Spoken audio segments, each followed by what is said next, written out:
बच्चों, आप सभी का स्वागत है आपके अपने एबीसी कोचिंग यूट्यूब चैनल में। आप लोग कैसे हैं? आशा है कि स्वस्थ और मस्त होंगे और अपने बोर्ड परीक्षा की तैयारी जबरदस्त तरीके से कर रहे होंगे। बच्चों, आज की इस वीडियो में class 10th subject social science के most important VBI MCQ question यानी कि ऑब्जेक्टिव क्वेश्चन देखने वाले हैं, जो कि आपकी बोर्ड की परीक्षा में पूछे जाएंगे। दोस्तों, इस वीडियो में जितने भी क्वेश्चन मैं आपको बताने वाला हूं, उन सभी क्वेश्चन को आप 100% जो है तैयार कर लीजिए, क्योंकि इसी में से 100% श्योर है कि आपकी बोर्ड की परीक्षा में पूछे जाएंगे। दोस्तों, मैं टोटल जो है आप लोगों को लगभग 400 जो है क्वेश्चन देने वाला हूँ ऑब्जेक्टिव। उसमें आप अगर पूरी तरह से तैयार कर लेते हैं, पढ़ लेते हैं, याद कर लेते हैं, तो मैं गारंटी के साथ कहूँगा कि आपका 100% ऑब्जेक्टिव जो है पूरी तरह से क्लियर हो जाएगा, आपकी तैयारी कंप्लीट हो जाएगी। तो दोस्तों, आप इस वीडियो को जो है बिना स्किप करते हुए इस वीडियो में बताए गए सभी क्वेश्चन और आंसर को अपने कॉपी में जो है अच्छे से जो है नोट कर लीजिए, और एग्जाम आने से पहले, जी हाँ दोस्तों, एग्जाम से एक दिन पहले तक जो है आप इसको अच्छे से जो है रख लीजिएगा। और दोस्तों, आपसे भी रिक्वेस्ट है कि चैनल पर पहली बार आए हैं तो चैनल को सब्सक्राइब करने के साथ बेल आइकन को प्रेस जरूर कर लेंगे। तो चलिए दोस्तों, क्वेश्चन की ओर चलते हैं। तो देखिए दोस्तों, सबसे पहला प्रश्न दिया गया है कि पहले तुम मनुष्य हो, उसके बाद किसी देश के नागरिक या अन्य कुछ। यह कथन किसका है? तो यह कथन किसका है? रूसो का है। अगला प्रश्न है लिब्रे क्या था? तो लिब्रे जो है फ्रांसीसी मुद्रा है। अगला प्रश्न है कि ब्रिटिश सरकार ने कैसर ए हिंद की उपाधि से किसे सम्मानित किया गया? तो इसका आंसर हो जाएगा महात्मा गांधी। अगला प्रश्न है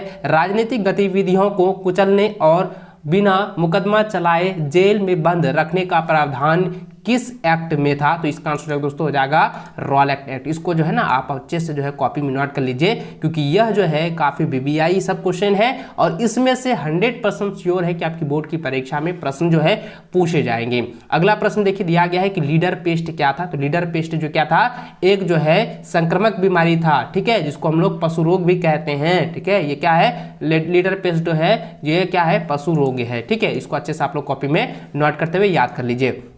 अगला प्रश्न है कि G77 से आप क्या समझते हैं? तो इसका आंसर जो है दोस्तों विकासशील देशों का समूह जो है G77 के नाम से जाना जाता है। ठीक है, अगला प्रश्न है कि इंग्लैंड में किस नई तकनीकी की शुरुआत में महिलाओं को क्रोधित कर दिया था? तो इसका आंसर हो जाएगा स्पिनिंग जेनी। ठीक है, या आप कह सकते हैं कि किस मशीनों के द्वारा? तो याद रखेंगे स्पिनिंग जेनी मशीनों के द्वारा जो है ऐसा माहौल खड़ा हुआ था, महिलाओं के अंदर जो है क्रोधित मतलब महिला जो है काफी ज्यादा क्रोधित हो गए थे, क्योंकि उसकी जो है बेरोजगारी और ज्यादा बढ़ गई थी। ठीक है, चलिए आगे बढ़ते हैं। अगला प्रश्न दिया गया है कि औद्योगिक क्रांति सर्वप्रथम कहां प्रारंभ हुई? तो इसका आंसर दोस्तों हो जाएगा इंग्लैंड। ठीक है, याद रखेंगे। अगला प्रश्न है कि पहली प्रिंटिंग प्रेस का जो विकास है वो किसने किया? तो इसका आंसर हो जाएगा योहान गुटेनबर्ग। ठीक है, याद रखेंगे योहान गुटेनबर्ग। पहला प्रिंटिंग प्रेस का विकास जो है किसने किया था? योहान गुटेनबर्ग ने किया था। ठीक है, अगला प्रश्न है कि टोक्यो का पुराना नाम क्या है? तो टोक्यो का पुराना नाम है दोस्तों एदो। याद रखेंगे टोक्यो का पुराना नाम क्या है? एदो है। अगला प्रश्न है कि लॉ ऑयस्क जो है किस प्रकार का संशोधन है? तो यह संसाधन है। तो यहाँ पे क्या हो जाएगा? संशोधन भी रहेगा, और आपके एग्जाम में आपका पूछा जा सकता है कि यह जो है किस प्रकार का जो है संसाधन है। ठीक है, याद रखेंगे। इसको आप लोग जो है ना कॉपी में अच्छे से जो है नोट कर लीजिए। तो इसका याद रखना है कि लॉ ऑयस्क जो है और नवीकरणीय योग्य संसाधन है या और नवीकरण योग्य संसाधन है, या कह सकते हैं सिर्फ और नवीकरण है। तो आप इसको अच्छे से जो है कॉपी में नोट करके इसको रख लीजिए। अगला प्रश्न देखिए दिया गया है कि किस राज्य में काली मृदा पाई जाती है? तो इसका आंसर हो जाएगा दोस्तों गुजरात। ठीक है, अगला है कि बांधवगढ़ राष्ट्रीय उद्यान किस राज्य में स्थित है? तो इसका आंसर हो जाएगा मध्य प्रदेश में। अगला प्रश्न है जल किस प्रकार का संसाधन है? तो जल जो है नवीकरणीय संसाधन है या नवीकरणीय योग्य संसाधन है। आप इसको कॉपी में नोट करके याद कर लीजिए, रख लीजिए। अगला प्रश्न है कि उस कृषि प्रणाली को दर्शाता है जिसमें एक ही फसल लंबे चौड़े क्षेत्र में उगाई जाती है। तो उस कृषि को हम लोग कहते हैं रोपण कृषि। किसको कहते हैं? रोपण कृषि को कहते हैं। इसको आप लोग कॉपी में याद नोट करके इसको एग्जाम से पहले रख लीजिए। अगला प्रश्न है कि रेशम उत्पादन के लिए रेशम के कीड़ों को पालना क्या कहलाता है? तो इसका आंसर दोस्तों हो जाएगा सेरीकल्चर कहलाता है। क्या कहलाता है? सेरीकल्चर। अगला प्रश्न है, चट्टानों में से किस चट्टान के स्तरों में खनिजों का निक्षेपण और संचयन होता है? तो इसका आंसर हो जाएगा तिलछटी चट्टानें। याद रखेंगे, तिलछटी चट्टानें। ठीक है, इसको अच्छे से आप लोग कॉपी में नोट कर लीजिए। जितना भी क्वेश्चन मैं बता रहा हूं उसको अगर आप 100% तैयार कर लेते हैं तो मैं गारंटी के साथ कहता हूं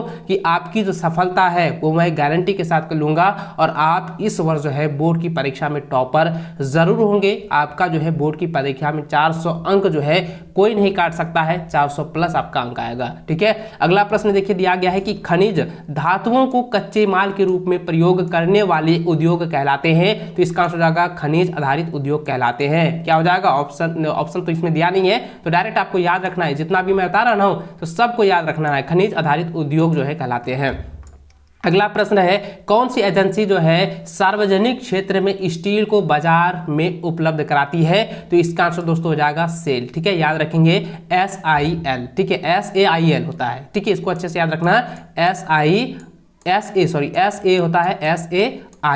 ये इसको आप लोग जो है नोट करके रख लीजिए। ठीक है, अगला प्रश्न है कि राजू यानी कि यहाँ पे राज्य होगा। ठीक है, राज्य में राजधानियों को जिला मुख्यालय से जोड़ने वाली सड़कें कहलाती है। तो इसका आंसर हो जाएगा राजमार्ग। ठीक है, याद रखेंगे राज्य से राजधानी, ठीक है, राज्य से राजधानी को जिला मुख्यालय से जोड़ने वाली सड़कें क्या कहलाती है? राजमार्ग कहलाती है। अगला प्रश्न है कि 1917 और 1993 के मध्य बेल्जियम के संविधान में कितनी बार जो है संशोधन किया गया? तो ये बहुत आसान है, बहुत बार एग्जाम में पूछा गया है। तो 4 बार जो है संशोधन हुआ है। तो आंसर क्या हो जाएगा? 4 बार। अगला प्रश्न है कि साथ आकर बनाया गया संघ किसका उदाहरण है? तो दोस्तों इसका आंसर जाएगा संयुक्त राष्ट्र अमेरिका। ठीक है, याद रखेंगे संयुक्त राष्ट्र अमेरिका का उदाहरण है।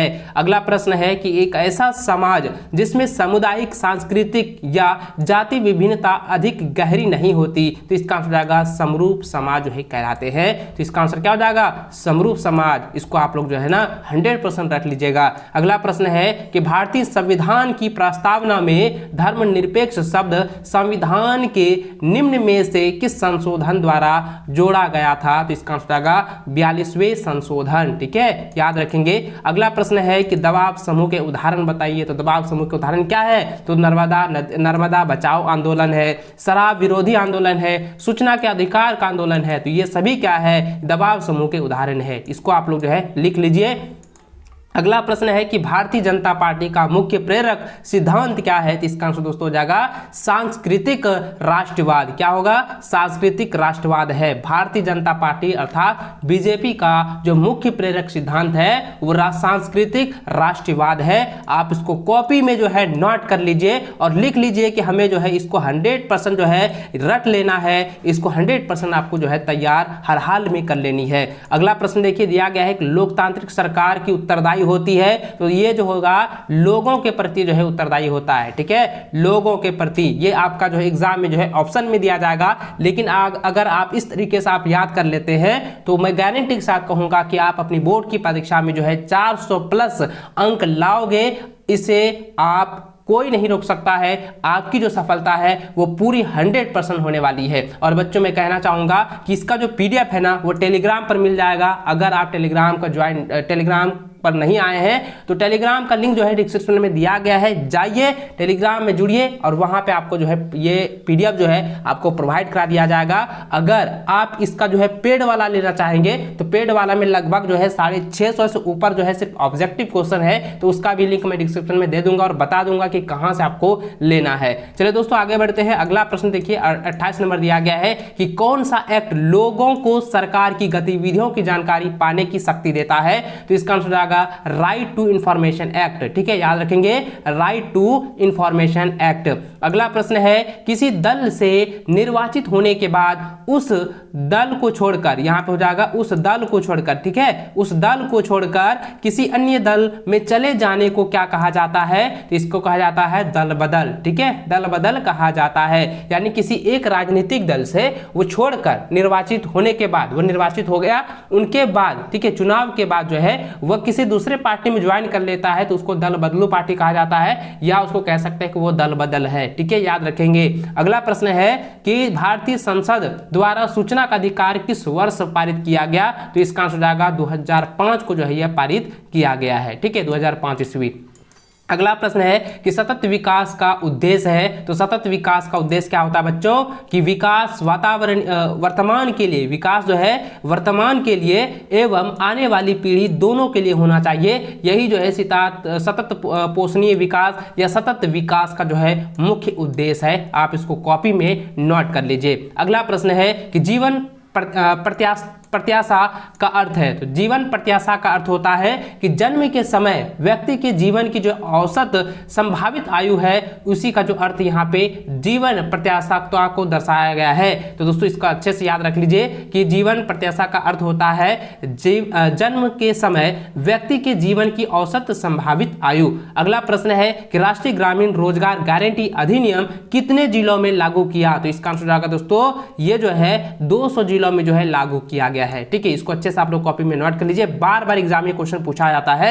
अगला प्रश्न है कि प्राकृतिक उत्पादकों को विनिर्माण, ठीक है, याद रखेंगे, प्राकृतिक उत्पादकों को विनिर्माण के माध्यम से उपयोगी वस्तु में बदलना किस क्षेत्र में आता है? तो इसका आंसर हो जाएगा द्वितीयक क्षेत्र में आता है। दोस्तों आप याद रखें, द्वितीयक क्षेत्र, प्राथमिक क्षेत्र और तृतीयक क्षेत्र में से एक जो है आपका 100% एग्जाम में आएगा। और यह जो है ना, ये आप 100% श्योर हो जाइए कि इस तरीके से आपका क्वेश्चन जो है डेफिनेट आने वाला है। और आपको मैं बता दूं, आपको ऐसा सवाल भी देखने को मिलेगा कि सेवा का क्षेत्रक कौन सा है? तो आपको याद रखना है कि सेवा का क्षेत्रक जो है वो कौन है? तृतीयक क्षेत्रक है। कौन है? तृतीयक क्षेत्रक। मैंने सब्जेक्टिव में भी आप लोगों को बताया था और ऑब्जेक्टिव में भी आप लोगों को मैंने पहले भी बता चुका है और अभी मैं आप लोगों को फिर से बता दिया कि तृतीयक क्षेत्र जो है सेवा क्षेत्र कहलाता है। आप इसको कॉपी में नोट लीजिए और माइंड में इसको जो है सेट कर लीजिए। अगला प्रश्न है कि भारतीय रिजर्व बैंक का राष्ट्रीयकरण कब हुआ? तो इसका आंसर दोस्तों 1 अप्रैल 1949 को हुआ था, 1 अप्रैल 1949 को। अगला प्रश्न है कि कौन गरीब ग्रामीण परिवारों के लिए ऋण का औपचारिक स्रोत है? तो दोस्तों इसका आंसर जाएगा वाणिज्यिक बैंक, वाणिज्यिक बैंक। इसको आप लोग अच्छे से याद कर लीजिए। अगला प्रश्न देखिए दोस्तों, 37 नंबर दिया गया है कि विश्व के देशों में बहुराष्ट्रीय कंपनियों द्वारा निवेश का सबसे अधिक सामान्य मार्ग है? तो इसका आंसर क्या हो जाएगा? स्थानीय कंपनियों का खरीद लेना, यही एक मार्ग है, ठीक है। तो इसको अच्छे से आप लोग कॉपी में नोट कर लीजिए। अगला प्रश्न है कि विश्व व्यापार संगठन की स्थापना कब हुई? तो इसका आंसर जाएगा 1995 ईस्वी को हुई है, ठीक है, याद रखेंगे कितना है? 1995 ईस्वी। अगला प्रश्न है कि नियमों और विनियमों के माध्यम से बाजार में संरक्षित है या संरक्षित है? तो इसका आंसर क्या हो जाएगा? उपभोक्ता, ठीक है, याद रखें, उपभोक्ता। अगला प्रश्न है कि विश्व उपभोक्ता अधिकार दिवस प्रति वर्ष कब मनाया जाता है? तो इसका आंसर जाएगा प्रत्येक वर्ष जो है 15 मार्च को जो है मनाया जाता है। तो दोस्तों इस वीडियो में मैंने आपको 40 क्वेश्चन बताए हैं। आगे की पार्ट में आपको जो है और 40 क्वेश्चन मैं बताने वाला हूं, उन सभी को आप लोग रख लीजिएगा। टोटल जो है मैं आप लोगों को लगभग जो है 400 ऑब्जेक्टिव क्वेश्चन जो है सोशल साइंस का देने वाला हूं। अगर 400 ऑब्जेक्टिव क्वेश्चन का आप पूरी तरह से पढ़ लेते हैं, याद कर लेते हैं, तो मैं गारंटी के साथ कहूंगा कि आपका रिजल्ट जो है सोशल साइंस में ऑब्जेक्टिव का 100% होगा और सब्जेक्टिव का भी 100% होने वाला है। उसका भी वीडियो जल्द ही अपलोड होने वाली है, बशर्ते आपको थोड़ी सी मेहनत करनी होगी और वीडियो को पूरा शुरू से लेकर अंत तक देखना होगा। जितना भी क्वेश्चन मैं आपको बता रहा हूं, जितना भी बताने वाला हूं, उन सभी को आप अपने कॉपी में जो है नोट करते हुए अपने एग्जाम्स के लिए उसको अच्छे से रख लीजिए, पूरी तरह से जो है उसको तैयार जरूर कर लीजिएगा। तो चलिए दोस्तों इस वीडियो में बस इतना ही। वीडियो को लाइक अपने सभी दोस्तों के साथ शेयर करेंगे। चैनल पे पहली बार आए हैं तो चैनल को सब्सक्राइब करने के साथ बेल आइकन को प्रेस जरूर कर लीजिए। वीडियो को पूरा देखने के लिए बहुत बहुत धन्यवाद। जय हिंद, वंदे मातरम।